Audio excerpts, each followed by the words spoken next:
बाहु करचन कछु धाम हो सम पतित पतंग को तुम पतरा खो राम।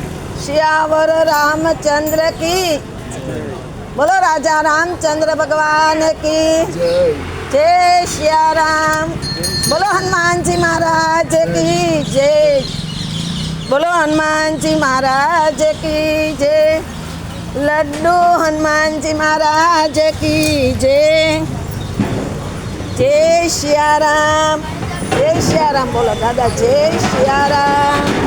आज तक हनुमान दादा नाम लेवे नहीं तो कल्याण થઈ જાય। રોગ દોષ બધું હા ચેકલો તમારે ચેકલો દાદા।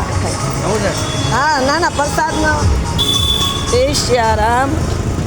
आ घनश्याम नगर से आ वर्षों था हनुमान दादा, वर्षों था। अमने नहीं खबर કેટલા વર્ષો થશે, પણ એક દાદા હતા ને મરાઠી હતા, જગ્યા એની હતી મરાઠીની દાદાની। પછી એ પૂંજા કરતા દાદા મરાઠી હતા, બહુ પૂંજા કરતા અને બહુ તેને દાદાની બહુ લાગેલી હતી।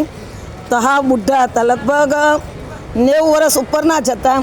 તો એ પૂંજા ત્યારે શંકર ભગવાન હતા, રામ લક્ષ્મણ જાનકી હતા અને શંકર ભગવાન શીત કરેલા શંકર ભગવાન બધા હતા દેવતા ત્યારે। આજે 30 વર્ષ પહેલાં, પછી 20 વર્ષ 15-17 વર્ષ થયા મંદિરને એને આ શંકર ભગવાન રામચંદ્રજી લક્ષ્મણ સીતાનું બધાને એને એ લોકો મ્યુનિસિપાલિટીવાળાએ કાઢી નાખ્યું। રોડ બનાવવાનો હતો ને કરાય બધી ઝૂંપડપટ્ટી હતી આખા એમાં। આ રોડ નહોતો, ખાલી હાલીને તમે જાઓ એવી ગલેરી જ હતી અહીંયા। સીતારામ બેટા ગલેરી જ હતી એવી।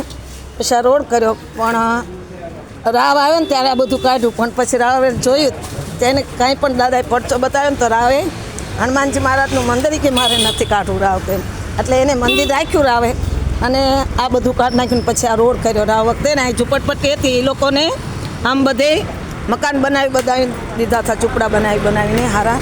એટલે અહીંયા રહેતા હતા બધા મરાઠી જ અહીં રહેતા, શાકભાજી વેચે, કોઈ રિક્ષા કે આ કે એવા બધા હતા। પણ દાદાનું મંદિર બહુ મોટું હતું અહીં ફાઇન, પણ આ રોડ કાઢ્યું એટલે મંદિર કાઢી નાખ્યું। જય શ્યા રામ, જય શ્યા રામ।